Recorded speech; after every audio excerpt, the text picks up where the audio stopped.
What's up, guys? Welcome to This Week in Business number 4. These are accumulating really quickly, which is cool. It means we've got stuff to talk about, which is exciting. So we've actually just been away for 4 days together supporting the CDG charity via the Everesting project that a couple of our guys have been part of. You'll be able to find that all through our socials and stuff. That was really cool to be a part of that. Obviously, a charity that we've been behind for a little while. Over the past 3 years, the guys have been able to raise about 30 grand for CDG awareness, which has been really, really cool and awesome to be a part of.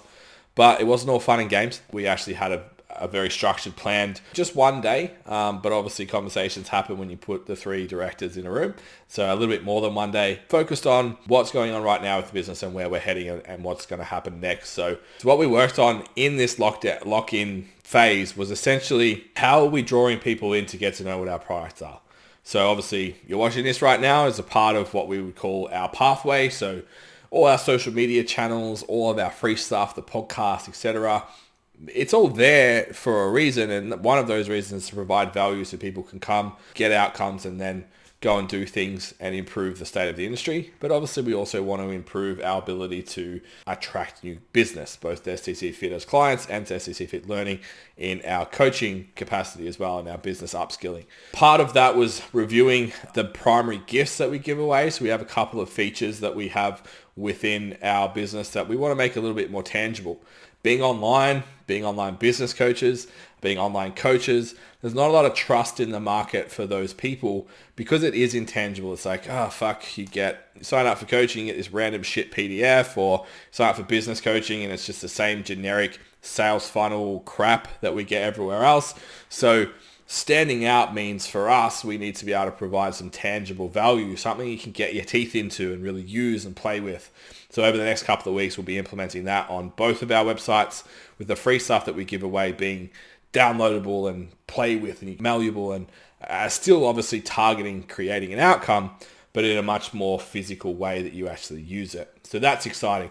So for you guys at home, if you're looking to attract more clients to your business, what have you got that's tangible that they can test before they get to you? Obviously doing consults and stuff with people, but can you provide some value that people can, like when I say touch, feel, it like it can be a downloadable program, a workout they can do, something that separates you from the competition that they can actually feel it and know that it's a real thing. On top of that, we looked at our value proposition. So what value we actually bring into the market. So broke down every little part of our service and actually added a few that we're going to be adding particularly into next year from a community element of, well, what's all that worth? What's it actually, if you were to pay for those individually, what is our value? And like we obviously have a price point that we charge at, but what's the actual value if you were to go and pursue this maybe by yourself somewhere else? Which was an eye-opener for us as to, I guess, what we actually offer in the marketplace, both with fit and with learning, and where we place ourselves in terms of quality. So it gave us a lot more confidence, I guess, moving forward, to be able to say like, no, you should coach with us because we give this much value, and you should come and invest in your personal training upskilling with us because you get a fuckload of value and we don't actually charge according to that value. So it's a good win for you. So I mentioned that community term. So one of the big themes is like capitalizing on what we're seeing happen. A lot of people have been complaining about, obviously, Instagram. It's harder to get reach. It's harder to get engagement. Leads have slowed up a lot for a lot of people. Just identifying where is everyone going? We were kind of playing with TikTok and doing a few other bits and pieces. But one that came up actually in our standout PT conversation was the Discords that are right now are really popular. They were like a gaming thing, and they're just starting to find their ways into other environments. If you don't know what Discord is, I advise you check it out. But essentially, it's a platform almost like a Facebook group where you can have little channels within a group where lots of like-minded people come together for a very specific topic. So you can have general conversations on the wall in there. You can DM the members individually, and then you can have threads that are on specific topics within the overarching purpose of that group. So right now, that's actually huge, obviously, for the NFT community. If you're invested at all in the NFT crypto world, there's a lot to do with what's the Twitter look like and what does the Discord look like. And that tells us a lot about how good the community is and how good that project is potentially going to be. Discord itself, like the software, the program, has grown from 56 million monthly users to 100 million last year, and then it's gone another 50% this year already, and these stats are from mid-year. So there's a big hint there that this intimate community where a bunch of like-minded people hang out, which personally I found on Instagram when it first started. I found all these people that were into lifting and were into the same ideas and stuff that I was. And I don't know about you guys, but I don't use Instagram as much for the same reasons. I thought it was just because I was getting older, but looking at it now, I think it's actually that. I don't have that community there anymore. It's not as aligned as what it used to be in the past. I see lots of random stuff that maybe doesn't actually hit with me, and I'm not creating relationships with people. I'm just seeing stuff. We've already had a new platform in mind that we were going to be moving to next year, but now we've actually been able to look a lot more deeper into that and like, look, how do we generate this intimate community?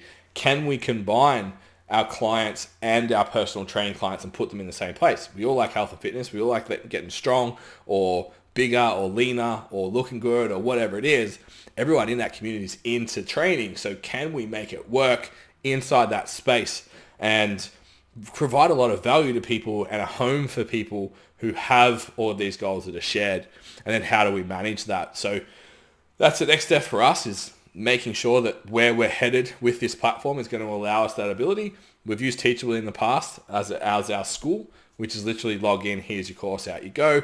There's a few other features, but we've never really tapped into them. So our goal is to be Facebook free by January next year and operating all within our own hub in another piece of software that we're going to use, which is really exciting. So for yourselves, have a think about what you're doing. Most people have Facebook groups for their clients now. They don't contribute to them. They don't encourage conversations. Sometimes it can be a little bit like pulling teeth, can be a little bit challenging. So what can you do to get that thing going? How do you create community within your clients that from the outside is like, fuck, I want to be part of that. I really am invested and want to be in that. Other news, so podcast dropped on Friday, the first episode of our long line of guest episodes leading into the launch of 1% PT. And what we are now referring to very affectionately is the Coaches Collective. Again, community orientated. We're going to create a community. How many times can I say that? Have a shot every time that comes up this episode. We're going to create an environment where a lot of coaches can come together and learn. The Coaches Collective itself will mean full access to everything we've created in terms of education programs and all of our resources, courses. If we run workshops, all of that, you'll get access to it.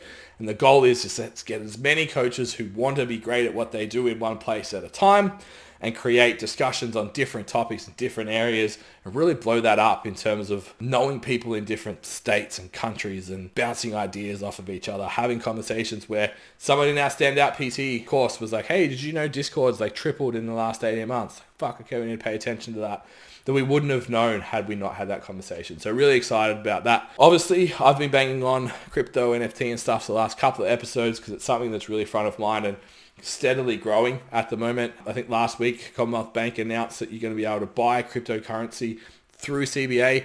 They're the first national bank globally to announce that. Obviously, there's a few countries that now have made Bitcoin their currency, so it's getting a lot more and more momentum. I did shout out Adam and Iron Dogs last time, so we're actually looking at making our own NFT. It's a box we're going to open and just consider as to the value of doing that, obviously the workload of doing that as well, and what's actually involved of putting all those puzzle pieces together, because we can see the NFT idea of community paired with where we want to go with community long term and where we've always wanted to go, helping the most amount of people as we possibly can.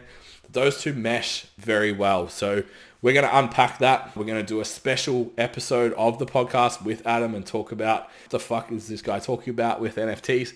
We're going to unpack that on the podcast as well, which will be fun just to kind of hash that out and have a chat with Adam as to where he thinks the future of that space is going to go, what it means for us, a little bit more of an expansion on what we talked about last week in last week's episode. So I think the important part is that it's not a lesson in these images that we have online. That's not what this is about. It's about people changing how they want to consume social media, maybe how they want to behave in groups. It's all shifting a little bit to this like-minded group. We talk about like the flex of having a particular thing that everyone does now. I've got J's on right now, the nice new active wear or the car or the house or the whatever.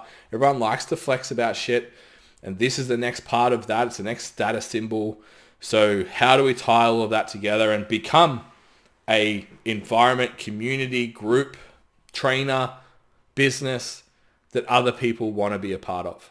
And that's really what this is about. Whatever pathway you take to achieve that, it doesn't have to be an NFT. You could do that in your business right now. It's just a thought process of how do I put this all together and how do I make this become something that's bigger than sets and reps and programs and nutrition.